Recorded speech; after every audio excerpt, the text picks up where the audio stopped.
Bonjour, nous voici maintenant à la troisième partie. Donc je répète les premières parties qui ont été déjà développées, les actes préparatoires au contrôle, ensuite le pointage sur pièce donc du grand livre, des relevés bancaires et des 5 annexes. Ça a permis de déterminer un certain nombre d'anomalies et pour les confirmer, il faut aller sur place, donc chez le syndic, pour consulter les factures. Donc, si vous avez de la chance, vous aurez un syndic qui aura scanné les factures et qui vous les aura envoyées par mail, mais ce n'est pas régulier, ce n'est pas récurrent.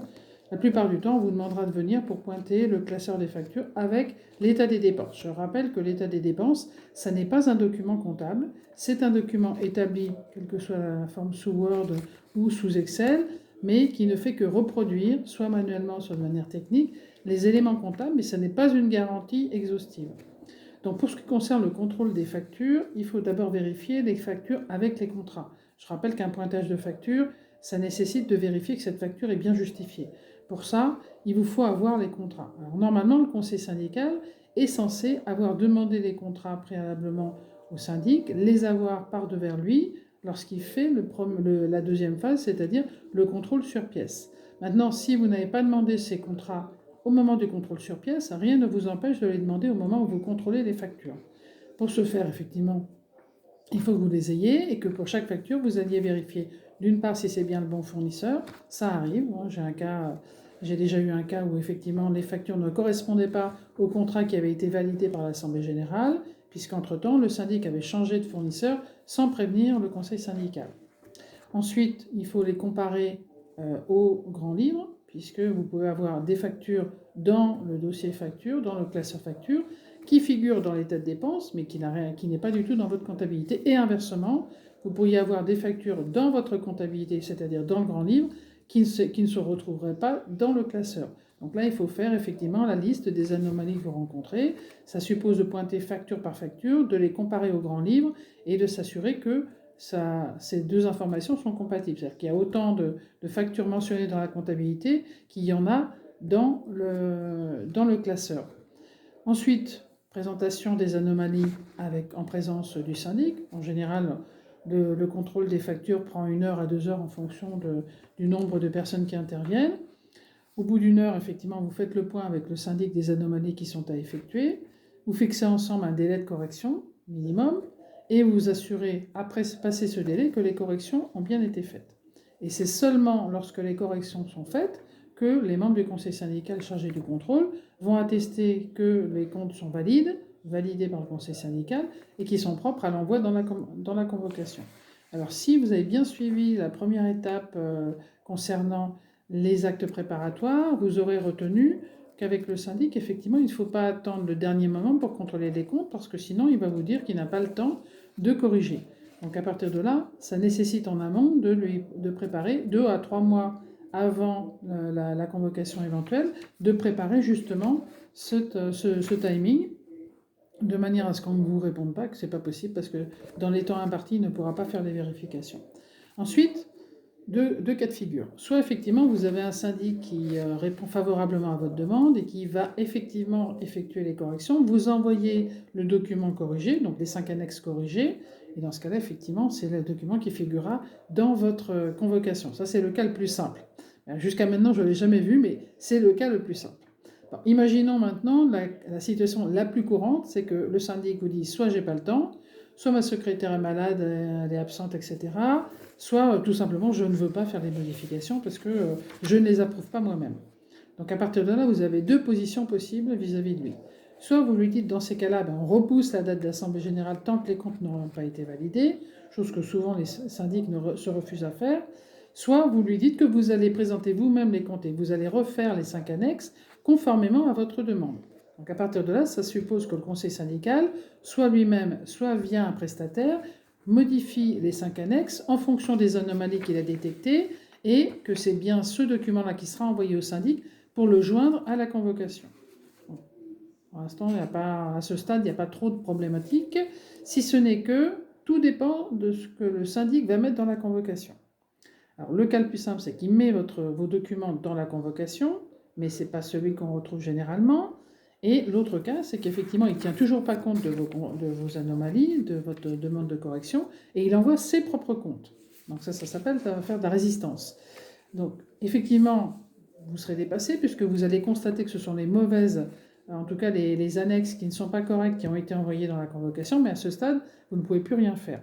Le seul moment où vous allez pouvoir contrôler la situation, c'est de préparer en amont donc, des copies de vos comptes validés et corrigés, de les envoyer donc au syndic pour qu'il renvoie une correction, qu'il ne fera pas bien entendu, et ensuite vous allez lors du début de l'assemblée, avant même que l'assemblée commence, expliquer la situation aux copropriétaires qui seront présents en leur indiquant que les comptes présentés ne sont pas bons, que malgré la résistance du syndic, vous avez quand même corrigé ces comptes et que vous les avez validés, corrigés, et que vous allez les distribuer en séance et que ce sont sur ces comptes-là, préparés par le conseil syndical, que tout le monde va voter.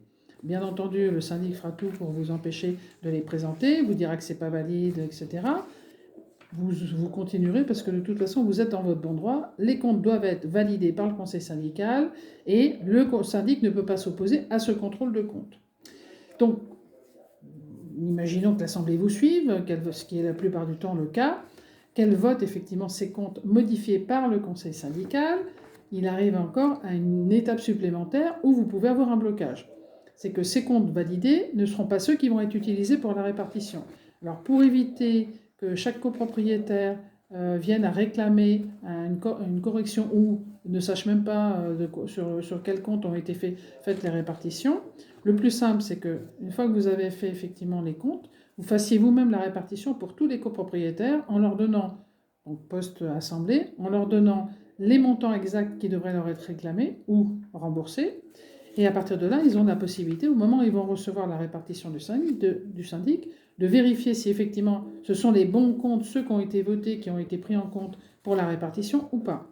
Si ce ne sont pas les comptes qui ont été votés, préparés par le conseil syndical, ils ont le droit, non pas de bloquer tout, parce que ça c'est une très mauvaise idée, mais ils ont tout à fait le droit de ne payer que le montant qui figure sur la bonne répartition, c'est-à-dire la répartition sur les comptes adoptés et préparés par le conseil syndical et adoptés par l'Assemblée. Donc c'est un cas de figure qui est quand même assez courant parce que c'est assez rare de voir un syndic accepter les votes d'un compte qu'il n'a pas lui-même préparé. Alors après vient la difficulté, est-ce que vous êtes allé dans la préparation jusqu'à l'annexe 3, donc le BP, qui lui effectivement détaille par clé de répartition. Parce que si vous ne l'avez pas fait, effectivement, ça complique la situation et la position du syndic, puisqu'il va falloir que lui-même extrapole les comptes que vous avez modifiés. Bon, en général, il n'y a pas énormément d'anomalies.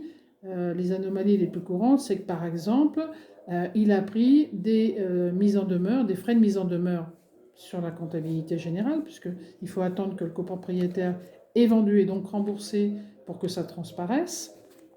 Mais il peut très bien facturer par exemple 100, 200, 350 euros la mise en demeure, alors même que le copropriétaire est à jour. J'ai des cas de figure où ça s'est produit, où vous pouvez avoir par exemple une facture qui n'a rien à faire dans votre comptabilité parce qu'elle ne vous concerne pas. C'est pas si étrange que ça. Il y a quand même beaucoup de comptabilités où vous avez des factures qui ne vous appartiennent pas. Et c'est très facile à détecter puisqu'elles ont un intitulé qui n'a rien à voir avec vous. Donc, je ne dis pas que ça arrive tout le temps, mais je dis que effectivement, ça peut arriver dans une copropriété et j'ai des cas où c'est arrivé. Les deux exemples que je viens de vous citer sont déjà arrivés dans des copropriétés et arrivent encore dans des copropriétés. Et vous avez le cas de figure aussi où vous avez des factures d'un fournisseur qui n'a pas été choisi par l'Assemblée générale. Alors, je rappelle que normalement, le syndic n'est qu'un exécutant, qu'en aucun cas il ne peut changer de fournisseur sans en tenir informer l'Assemblée et lui demander son autorisation, et que par conséquent, quand il doit prendre un nouveau fournisseur, de la même manière, il doit passer par l'Assemblée générale.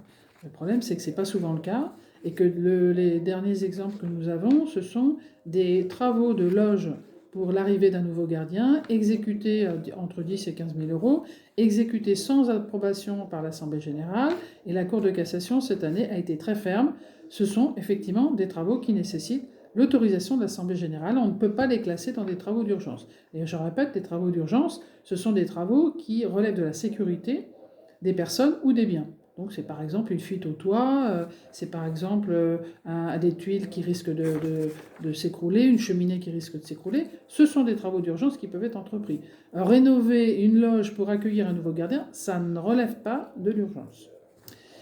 Donc, voilà, une fois que vous avez bien corrigé, bien demandé à tous les copropriétaires et que effectivement tout le monde a répondu à la demande et en tout cas a les éléments pour contrôler sa propre répartition, il n'y a pas de difficulté majeure pour effectivement faire la même opération l'année suivante dans les mêmes conditions, c'est-à-dire préparer le plan de comptable pour qu'il soit le plus détaillé possible, effectuer le contrôle sur pièce en exigeant d'avoir un grand livre au moins 3 mois avant la date d'assemblée générale, pour avoir le temps et vous de valider, de corriger, et le syndic de faire les corrections sur sa comptabilité. Et puis méfiez-vous aussi des comptabilités doubles. J'ai trouvé effectivement dans certains cas des comptabilités qui sont en fait non détaillées. Et ce qui veut dire qu'effectivement il y a une deuxième comptabilité à côté qui elle est détaillée mais que vous n'avez pas. Alors ça complique un petit peu le contrôle parce que vous aurez que les synthèses.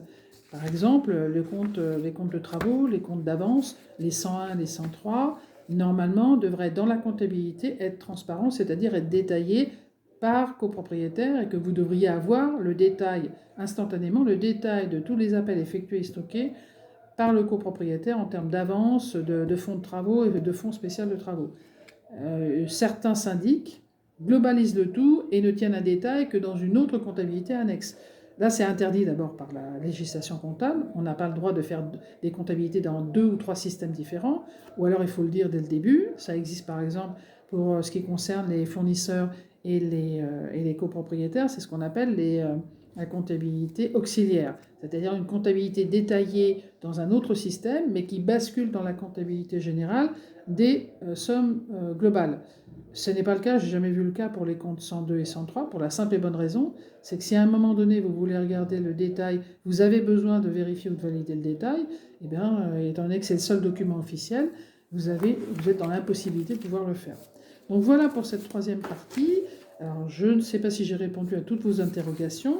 Si vous reste des questions, n'hésitez pas à nous rappeler donc, sur le 01 42 22 14 14 et n'hésitez pas non plus à nous envoyer un mail pour nous demander d'une part le PowerPoint et d'autre part éventuellement des réponses à des questions qui n'auraient pas été évoquées à l'occasion de cette démonstration, de cette formation. Donc voilà, je vous souhaite donc un bon déconfinement et à bientôt. Au revoir.